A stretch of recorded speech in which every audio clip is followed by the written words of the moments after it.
আসসালামু আলাইকুম, শুভেচ্ছা সহ সবাইকে আমন্ত্রণ জানাচ্ছি চ্যানেলের সংবাদে। সংবাদ কক্ষ থেকে আপনাদের সাথে আছি আমি আনিকা জাহিন। বিস্তারিত সংবাদের শুরুতেই জানিয়ে দিচ্ছি ফ্রেশ আটা ময়দা সূচির সংবাদ শিরোনামগুলো। প্রধান উপদেষ্টা মার্কিন পররাষ্ট্রমন্ত্রীর ফোন আলাপে বাংলাদেশের নির্বাচন ইস্যুতে গুরুত্বারোপ। ঢাকায় জাতিসংঘের অফিস খোলার বিষয়টি খসড়া পর্যায়ে মন্তব্য। সংখ্যানুপাতিক নির্বাচন স্বৈরশাসনের সুযোগ করে দেবে বিএনপির আশঙ্কা।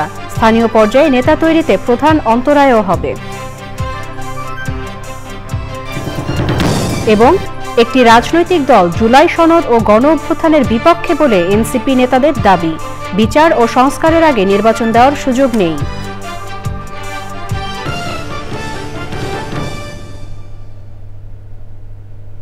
সংবাদ শিরোনামগুলো জানাচ্ছিলাম। এখনকার সংবাদ আয়োজন একই সঙ্গে চ্যানেলের ইউটিউব চ্যানেল এবং চ্যানেলের ওটিটি প্ল্যাটফর্ম আইস্ক্রিনে লাইভ স্ট্রিম হচ্ছে।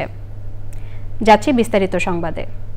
প্রধান উপদেষ্টার সঙ্গে মার্কিন যুক্তরাষ্ট্রের পররাষ্ট্রমন্ত্রীর ফোন আলাপে বাংলাদেশের সংস্কার প্রক্রিয়ায় সমর্থনের পাশাপাশি যত দ্রুত সম্ভব নির্বাচনের বিষয়টি তুলে ধরা হয়েছে। প্রশ্নের উত্তরে পররাষ্ট্র উপদেষ্টা আরও জানান, ঢাকায় জাতিসংঘের মানবাধিকার অফিস স্থাপনের চুক্তির বিষয়টি এখনও খসড়া পর্যায়ে আছে। সমঝোতা হলে 3 বছরের জন্য অফিস খোলার অনুমতি পাবে জাতিসংঘ। পান্থ রহমান জানাচ্ছেন বিস্তারিত। জাতিসংঘের মানবাধিকার অফিস স্থাপন, জাতিসংঘের আবাসিক প্রতিনিধি নিয়োগ, মালয়েশিয়ায় জঙ্গি সন্দেহে বাংলাদেশি আটক, চীন পাকিস্তানের সঙ্গে জোট গড়ার আলোচনা সহ পররাষ্ট্র উপদেষ্টার কাছে কূটনৈতিক অঙ্গনের সাম্প্রতিক ইস্যু নিয়ে প্রশ্ন। তারা একটা খসড়া দিয়েছে, আমরা একটা খসড়া দিয়েছি, 4 বার কিন্তু যাতায়াত হয়ে গেছে ইতিমধ্যে। তারপর সেটাকে আমরা মডিফাই করেছি, তারা আবার কিছু মডিফিকেশন বলেছে। খসড়া আদান প্রদান শেষ হওয়ার পরে যখন একটা সম্পূর্ণ এগ্রিড ড্রাফটে আসবে, যেটাতে একটি শব্দ পরিবর্তন করতে হবে, তখন আমরা সই করবো, তখন আপনাদেরকে আমি ডিটেলস বলতে পারবো। 3 বছরের ব্যাপারে 2 পক্ষ এগ্রি করেছে, 2 বছরের মাথায় গিয়ে সেটা রিভিউ করা যাবে। আমাদেরও সময় নির্দিষ্ট করা আছে। তারপরে যদি সরকার পরবর্তী পর্যায়ে সরকার যদি মনে করে যে এটা কার্যকর হচ্ছে এবং থাকা উচিত আরো বেশি সময়, তাহলে থাকবে, না হলে থাকবে না। পররাষ্ট্র উপদেষ্টা জানান, প্রধান উপদেষ্টা ও মার্কিন পররাষ্ট্রমন্ত্রীর ফোন আলাপের বিষয়টিও ভালো, খুব চমৎকার পরিবেশে কথাবার্তা হয়েছে। আমি সামনে বসা ছিলাম এবং সেখানে যেই সংস্কার কার্যক্রমে তাদের সমর্থনের কথাও বলেছে এবং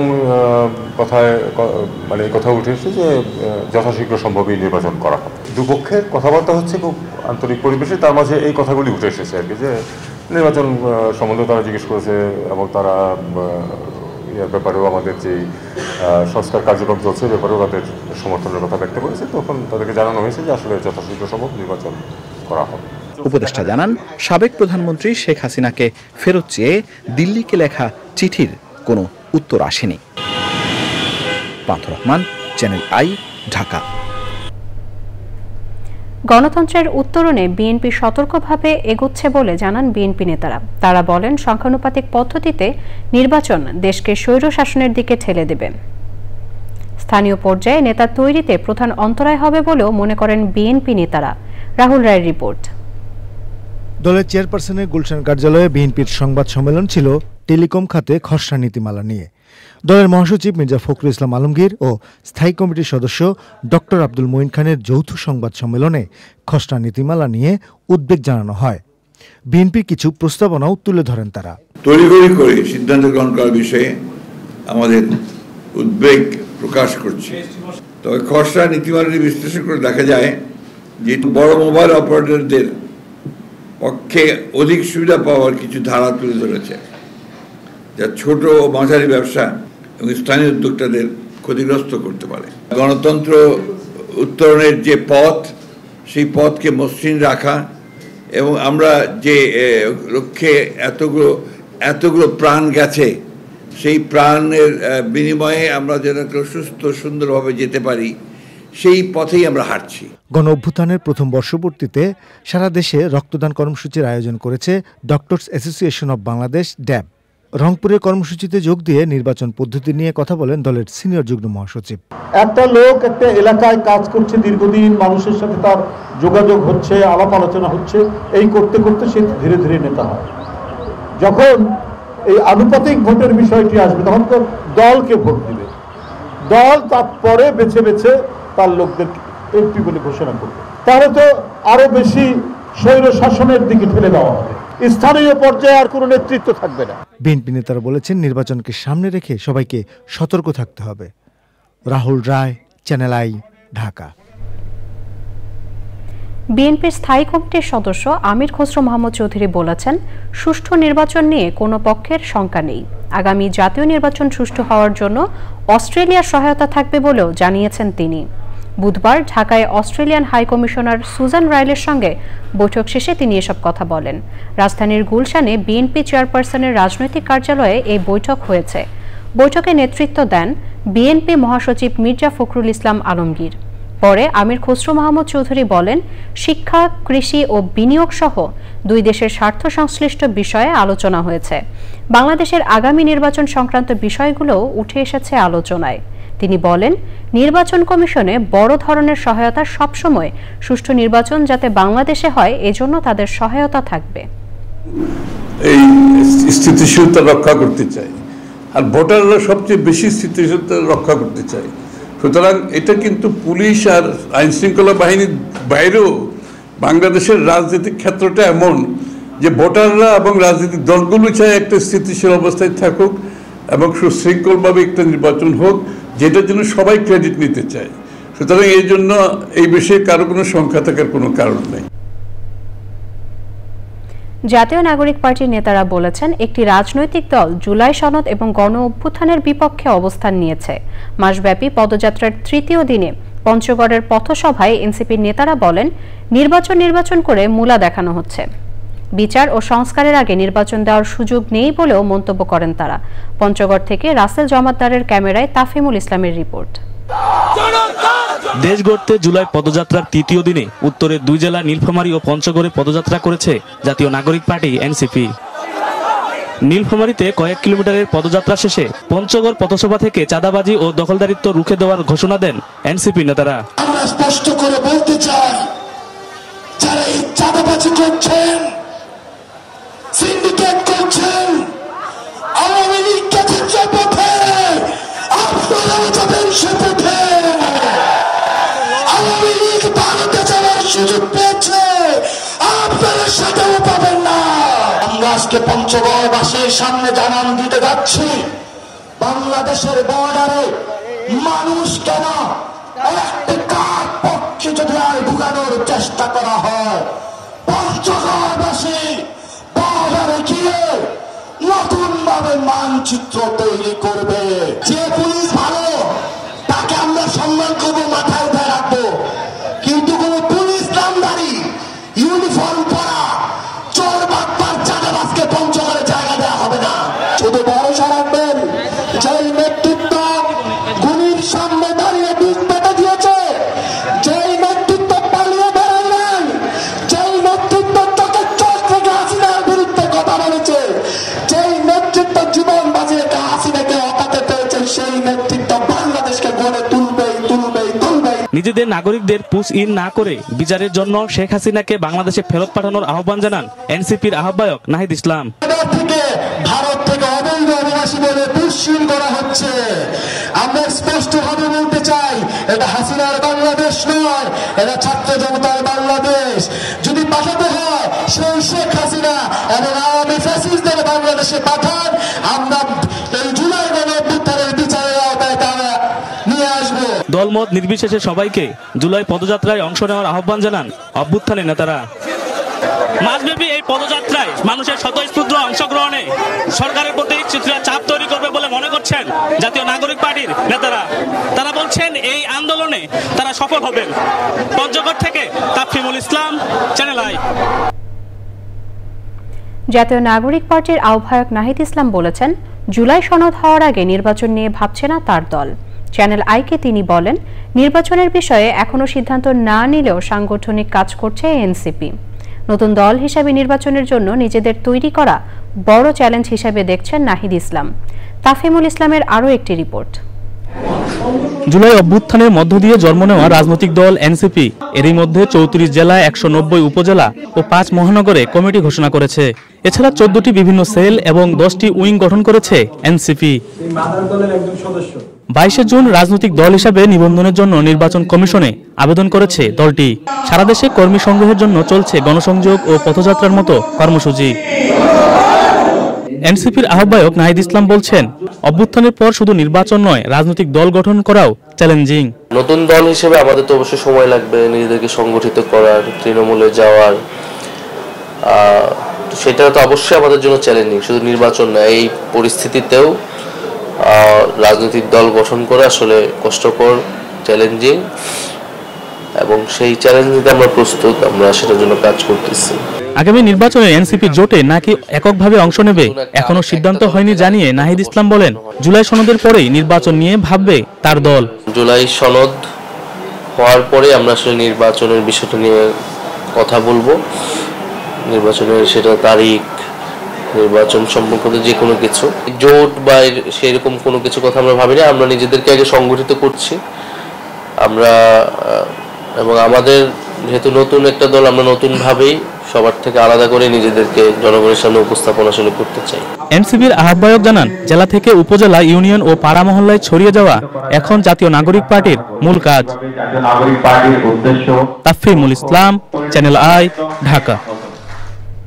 দর্শক, এবারে নিয়ে নিচ্ছে একটি বিরতি। বিরতির পর থাকছে অনূর্ধ্ব 18 এশিয়া কাপ হকিতে হংকংকে হারিয়ে বাংলাদেশের শুভ সূচনা। জোড়া গোল করে ম্যান অফ দ্য ম্যাচ বাংলাদেশের দিন ইসলাম।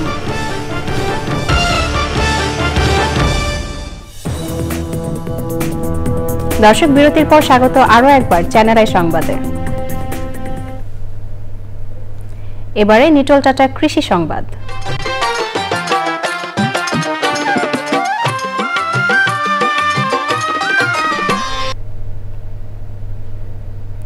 নেত্রকোনায় লতিরাজ কচুর আবাদ বাড়ছে। ফলন ও বাজার মূল্য ভালো হওয়ায় আগ্রহী হয়ে উঠছেন চাষিরা।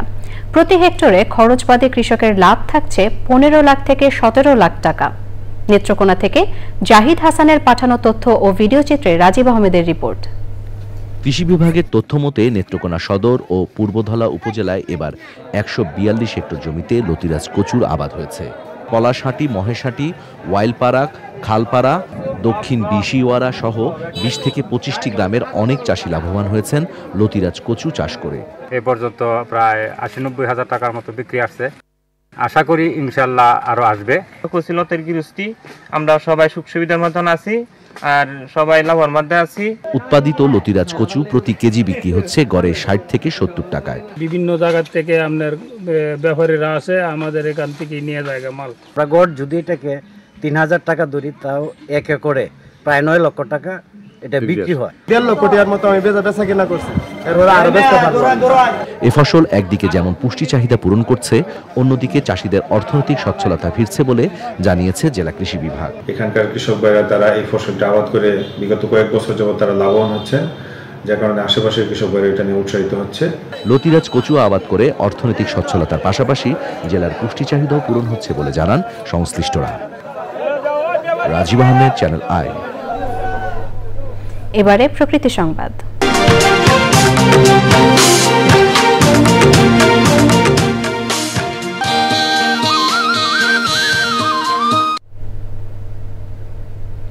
দেশের পরিবেশ প্রতিবেশ রক্ষায় তরুণ প্রজন্মের অংশগ্রহণ নিশ্চিত করা জরুরি বলেছেন পরিবেশবাদীরা। এ লক্ষ্যে গাজীপুরের পুবাইলে শিশুদের হাতে গাছের চারা বিতরণ করেছে ট্রিজম ফাউন্ডেশন। এমন উদ্যোগ পরিবেশ সচেতন প্রজন্ম গড়ে তুলতে সহায়ক মনে করেন সংশ্লিষ্টরা। সৈয়দ মাদিহ অদিতের রিপোর্ট।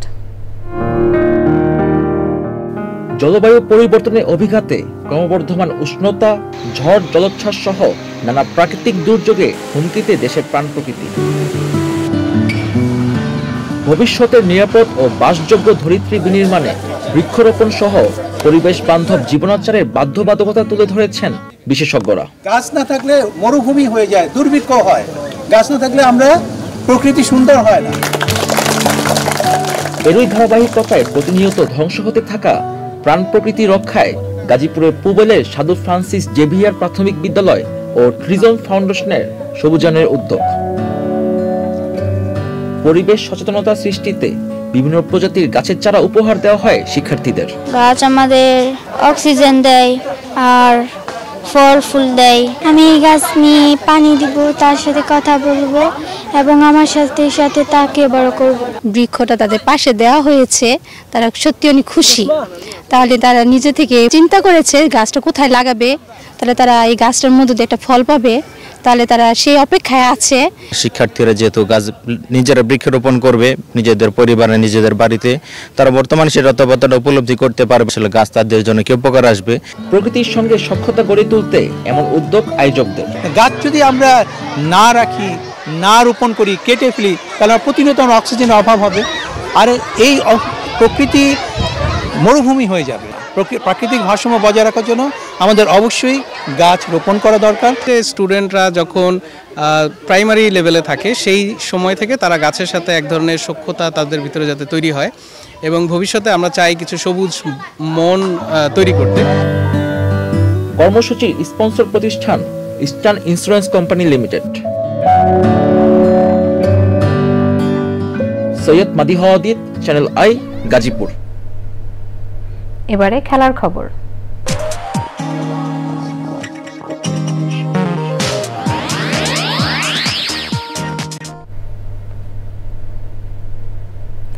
অনূর্ধ্ব 18 মেন্স এশিয়া কাপ হকিতে শুভ সূচনা করেছে বাংলাদেশ।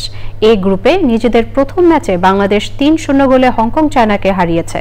লাল সবুজের দিন ইসলাম করেছেন জোড়া গোল। চীনের দাজু হকি ট্রেনিং সেন্টারে হংকংয়ের সাথে শুরু থেকে আধিপত্য দেখায় বাংলাদেশ দল। 20 মিনিটে দিন ইসলামের ফিল্ড গোলে এগিয়ে যায় বাংলাদেশ। 26 মিনিটে পেনাল্টি কর্নার থেকে দ্বিতীয় গোল করেন দিন ইসলাম। 43 মিনিটে পেনাল্টি কর্নার থেকে দলের তৃতীয় গোল করেন হাসান অমিত। জোড়া গোল করে ম্যাচ সেরার পুরস্কার জিতেছেন দিন ইসলাম। এই গ্রুপে বাংলাদেশের সঙ্গী হিসাবে আছে হংকং, শ্রীলঙ্কা, চীন ও পাকিস্তান। মেয়েদের বিভাগে শুক্রবার বাংলাদেশের প্রতিপক্ষ জাপান। মিয়ানমারকে হারিয়ে প্রথমবার নারী এশিয়ান কাপে জায়গা করে নিয়েছে বাংলাদেশ। এবার আফিদাদের সামনে নারী বিশ্বকাপ আর অলিম্পিকে খেলার হাতছানি। 2026 সালের মার্চে অস্ট্রেলিয়ায় হবে নারী এশিয়ান কাপের আসর, আর 2027 সালে নারী বিশ্বকাপ হবে ব্রাজিলে। সেই আসরে এশিয়া থেকে সরাসরি 6 দল খেলবে বিশ্বকাপে। 2টি দল সুযোগ পাবে আন্তঃমহাদেশীয় প্লে অফ জিতে। এশিয়ান কাপের সেমিফাইনালে খেলা 4 দল সরাসরি খেলবে বিশ্বকাপে, আর কোয়ার্টার ফাইনাল থেকে বাদ পড়া 4 দল খেলবে 2টো প্লে অফ ম্যাচ। জিতলে বিশ্বকাপে খেলা নিশ্চিত হয়ে যাবে, আর হেরে যাওয়া 2 দল খেলবে আন্তঃমহাদেশীয় প্লে অফে। অলিম্পিকের বাছাই পর্ব হিসেবেও কাজ করবে 2026 নারী এশিয়ান কাপ। কোনোভাবে গ্রুপ পর্বের বাধা পেরিয়ে যেতে পারলেই মিলবে 2028 লস এঞ্জেলস অলিম্পিকের বাছাই পর্ব খেলার সুযোগ। সেই বাছাই পর্বে 2 গ্রুপ চ্যাম্পিয়ন লস এঞ্জেলস অলিম্পিকের নারী ফুটবলের সুযোগ পাবে।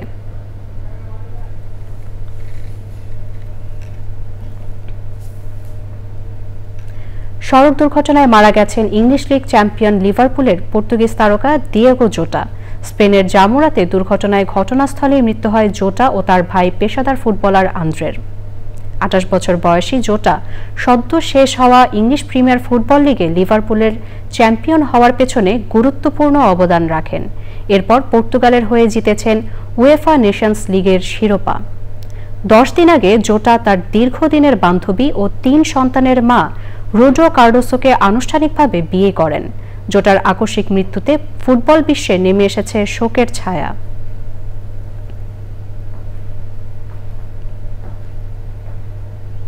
দর্শক, সবশেষে ফ্রেশ আটা ময়দা সুজি সংবাদ শিরোনামগুলো জানিয়ে দিচ্ছি আরও একবার।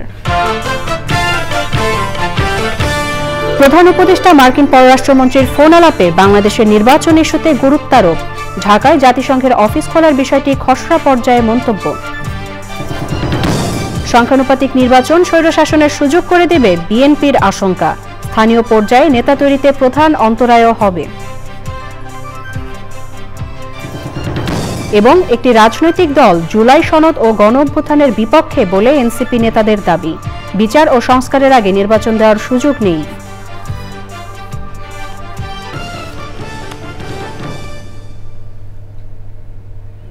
দর্শক, চ্যানেলের সর্বশেষ সংবাদ জানতে ভিজিট করুন channelionline.com এ। যুক্ত থাকুন আমাদের সোশ্যাল মিডিয়া প্ল্যাটফর্মগুলোর সাথে। পরবর্তী সংবাদ দেখার আমন্ত্রণ জানিয়ে এখানেই শেষ করছি। এতক্ষণ সাথে থাকার জন্য সবাইকে অসংখ্য ধন্যবাদ।